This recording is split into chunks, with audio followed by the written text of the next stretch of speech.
е чист и се чувства добре! Аз съм Никола! Никола е чист и се чувства добре! Аз съм Христо!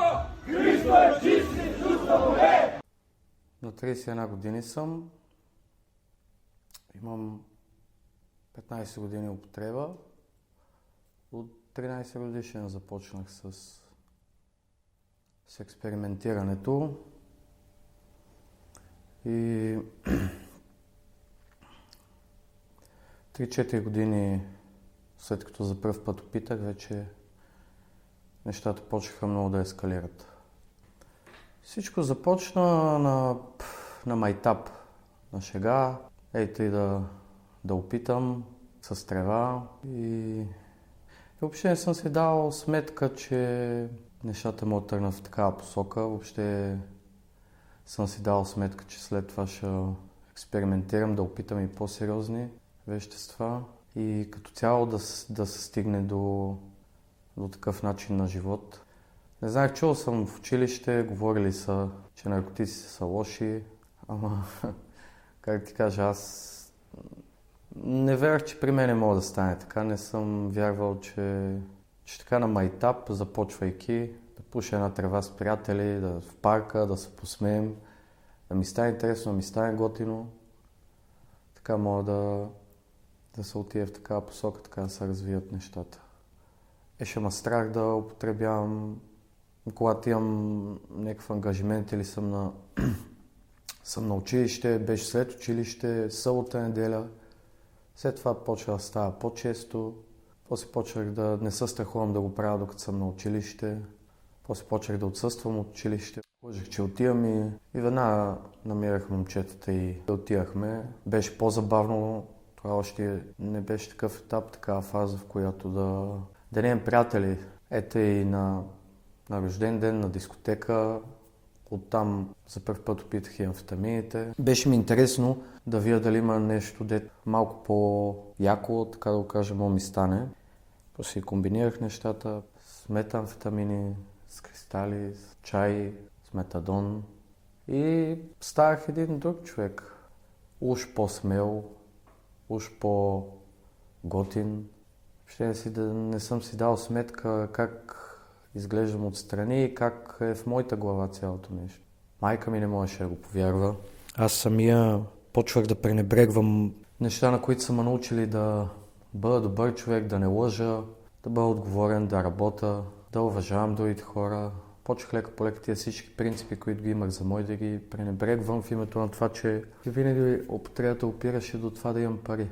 И за да имам пари лъжех, крадях, взимах пари с уговорки да ги връщам и въобще мисълта ми не е била как ще ги върна, въпросът беше само да ги взема. И лека по лека цялото нещо с годините бавно и неусетно, много бавно и много неусетно. Мечтите да спортувам, работя, да си създам семейство и лека по лека тези неща като че ли изчезнаха в нищото.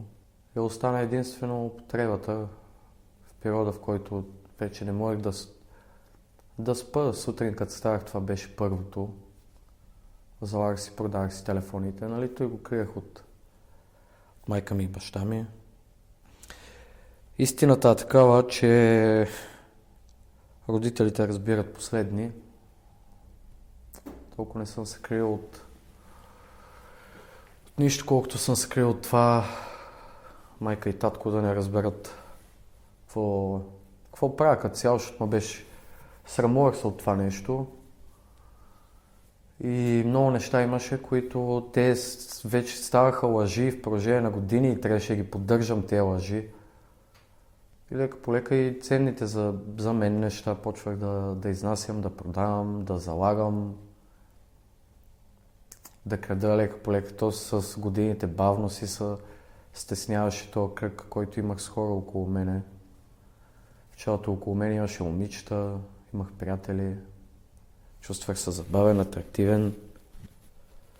После с времето, като че ли останахме 5-6 човека, 2-3 и накрая вече си останах сам аз с употребата.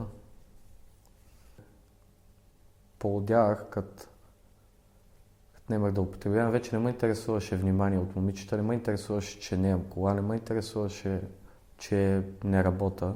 Ами то не ден за ден, ами то час за час почваше да се живее.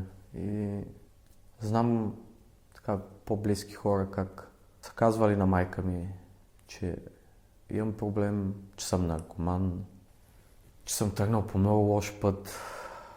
Майка ми беше много така стъписана от тези думи и от това, което чуваше. И предполагам, че и за нея било много трудно да го приеме това нещо.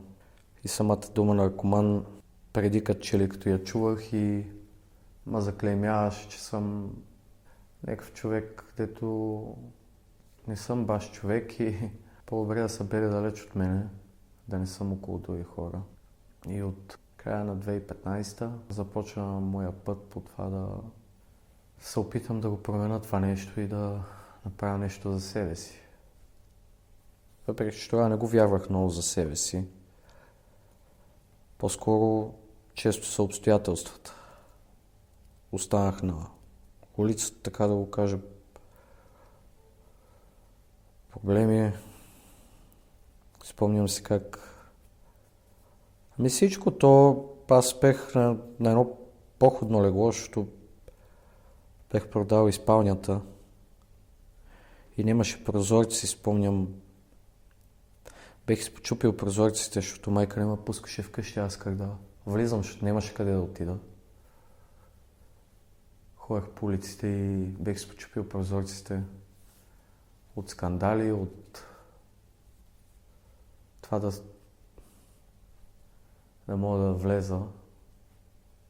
Бех скривил вратата с една щанга, се бех опитвал да я разбивам, докато майка на работа, мога да се прибера. Спомням как като валеше дъжд, като духаше вятър, пердетата стигаха до другата стена и валеше дъжда вътре в стаята.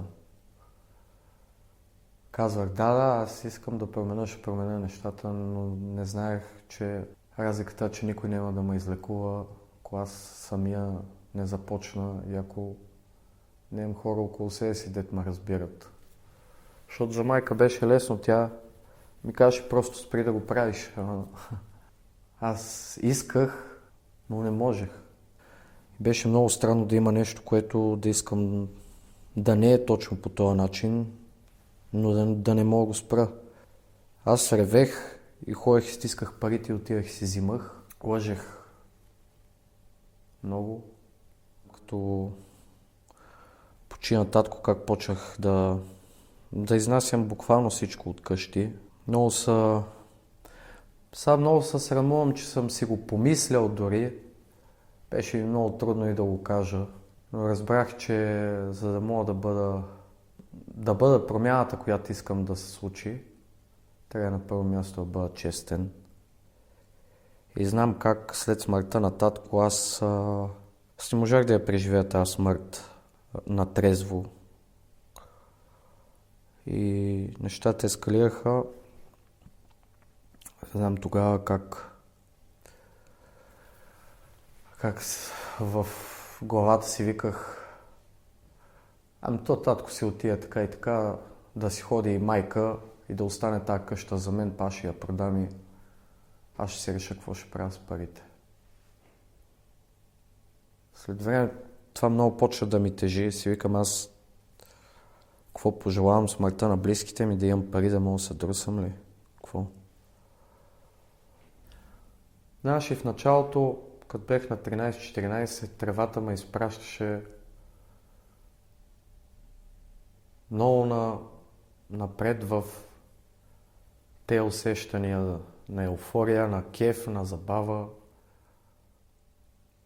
Това, което искам да кажа най-съществено, че въобще не усетих как се случи, как се стигна. Това, което най-много дрогата ми отне, мечтите и тая искра за живот. Бавно, неусетно, постепенно ми отне желанието да направя нещо по-различно. Че ми отне това да имам хора около себе си, че ми отне човешкото и ми отне радостта. Даже бех справил да се усмихвам В началото много се смеех, като потребях на 13, на 14, на 15. Се смеех и се чувствах, че мога да постигна всичко, което събора за него. После това нещо изчезна и другата ми отне здравето, мечтите, приятелите, желанието за живот, смелостта да променя нещо. Другата ми взе всичко. Е така на майтап. Аз съм Велислав! Велислав е чист и се чувства добре! Аз съм Никола! Никола е чист и се чувства добре! Аз съм Христо! Христо е чист и се чувства добре!